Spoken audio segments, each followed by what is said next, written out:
government of Botswana intends to create as much space for the private sector as possible. In other words, to relinquish anything that is akin to business so that the government can concentrate on its key mandate of service provision. Distinguished ladies and gentlemen, when we look at the government strategies and the National Development Plan 10 in particular, government has said this in so many words.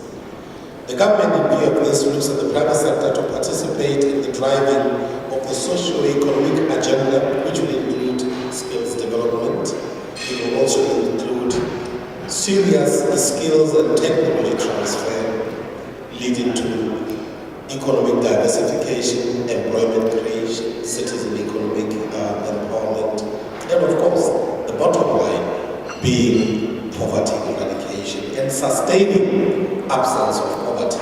In other words, creating a very healthy life and enjoyable life for all of us, a high standard of living, as it were. It is in this regard that government continues to facilitate provision for a conducive business environment to enable the industry to thrive and become sustainable in the medium to the long term. Even as we face the privatization paradox in Botswana. Distinguished ladies and gentlemen, it may please us today to hear that as ministries or ministerial sectors continue to be graded on a continual basis by the Office of the President, including the National Strategy Office, and other peers, including BOKIN, because now we have included BOKIN for the first time in one of the grading partners of how ministries perform. It should be music to our ears that our lead ministry, that is the Ministry of Trade and Industry, has emerged as the best performing ministry or sector at the government enclave this year. Thank you very much for that recognition. I'm saying this not to necessarily behave like Okongo's Elizabeth of the Okoro tree, to do things that it's said to have done once it got up the Okoro tree. I'm saying this to assure you that at the Ministry of Trade and Industry, we try to walk the talk. Or let me say, we walk the talk. If we were the least or the worst performing ministry, the question that would come to mind or to you would be, but how can they facilitate a business environment if they themselves cannot facilitate themselves and become one of the lead ministries? But we are not the lead ministry. I dare say, not for the first time, we intend to sustain the lead position. The problem will be, number one, is that we can only lose the position eventually, but you really try not to.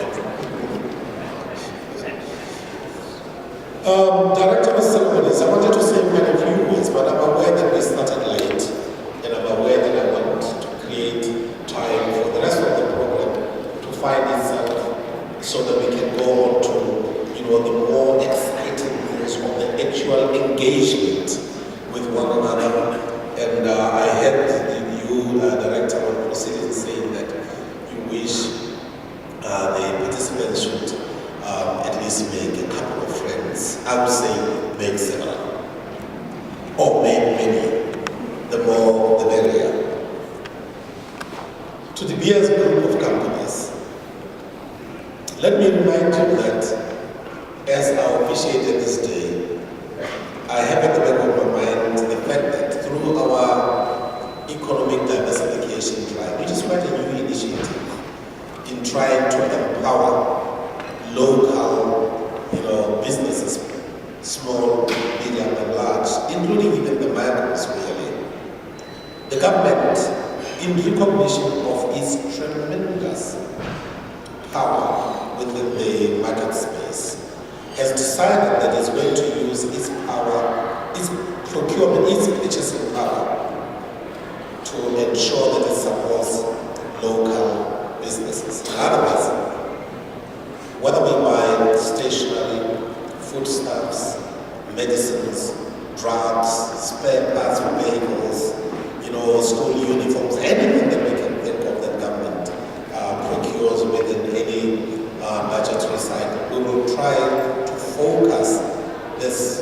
purchasing power to promote local businesses.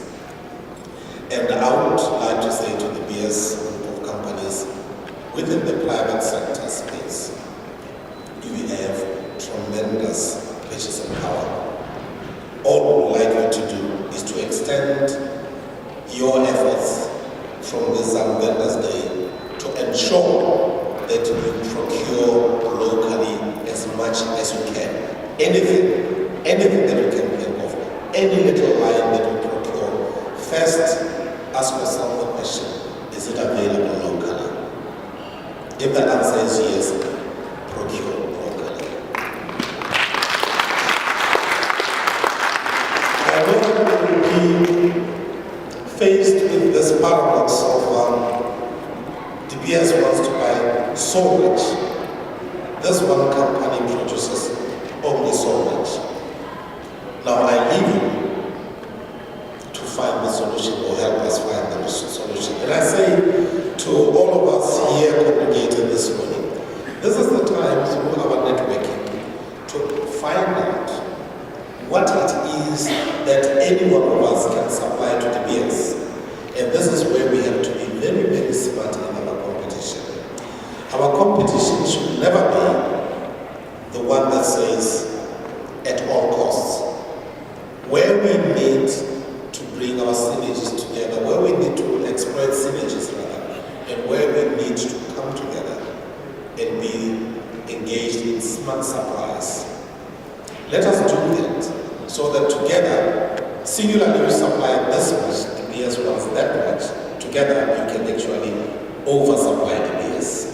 Let's try to find a scenario where we can find what it is that we can do in our smart partnerships to ensure that then we can give the BS group of companies, and I'm saying the BS group of companies because the BS is quite a large family, from prospecting through to extraction, right down the value chain. Let us see what it is that we can come together in smart partnership to ensure that we can supply commodities and other services that are needed by the BS. Distinguished ladies and gentlemen, as I said earlier, a lot has been said by those who spoke ahead of me, and I'm looking at some of the notes that I wanted to go through. And in recognition of the fact that we've started late, I'm going to cut this short. The problem with politicians is that once we have this little instrument in front of us, God, this is very sweet. Remember that we are paid to talk most of the time. This is very sweet. I must say that one cannot but to recognize the partnership that has been employed by the BS and Standard Chartered Bank. And one can only say that we are delighted that the banking sector or the finance, well, let me say the banking sector has eventually woken up and smelled the coffee.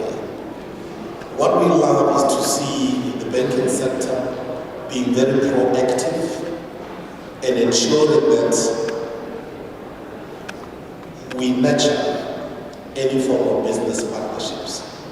Because the more the banking sector plays a direct role in the local economy, not only as passive takers, but as very, very proactive businesses, the more business accrues to you, and the more you improve the business environment, and you create that very positive cycle where everything begins to feed one another.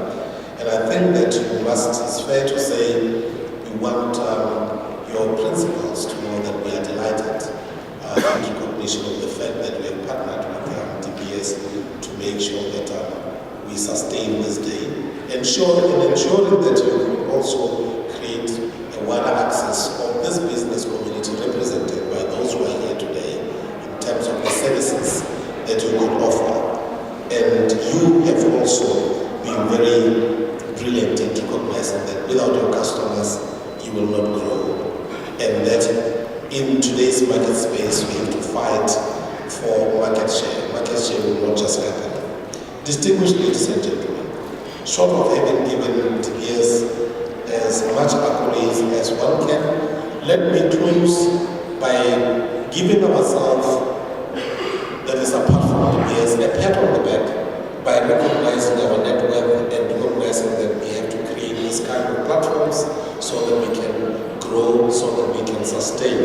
And once more, I want to assure you that through our ability, rather our mandate at facilitation of business and trade, or trade and commerce, at facilitating through giving you a very enabling legislative and regulatory environment, and particularly working as hard as we have been at the ease of doing business. We are ready to partner with the business community, and we want your input. Do visit our website. Do engage us on a one-to-one basis. Do allow us to take advantage of your smart brains so that we can further improve our facilitation and our partnership with you, so that together we can march to the future. We are trying as hard as we can to make Botswana as sustainable as it can be. We are aware that we are competing with a very large neighbor, and it will be remiss of me not to mention that. We are trying to find other alternatives. We are aware that we are opening ventures or maybe economic routes. We are in the process of, we will soon be constructing a rail link straight up to the Indian Ocean, to the country of Mozambique, so that we can have increased access to the coast. We are also in the process, quite advanced, in terms of making sure that the Trans-Zambezi or Trans-Kazula road and bridge happens, so that we'll have a rail and road link directly with Zambia and the other countries to the north, including the Congo. And once that has happened, then we will have easier access. We will have less reliant on one route, as we've been relying on the eastern access to the ocean through the Port of Durban. Distinguished ladies and gentlemen, let us ensure that we keep our network alive, and we will share all the goodies that our future brings. When you spoke, sir, you mentioned that tomorrow the future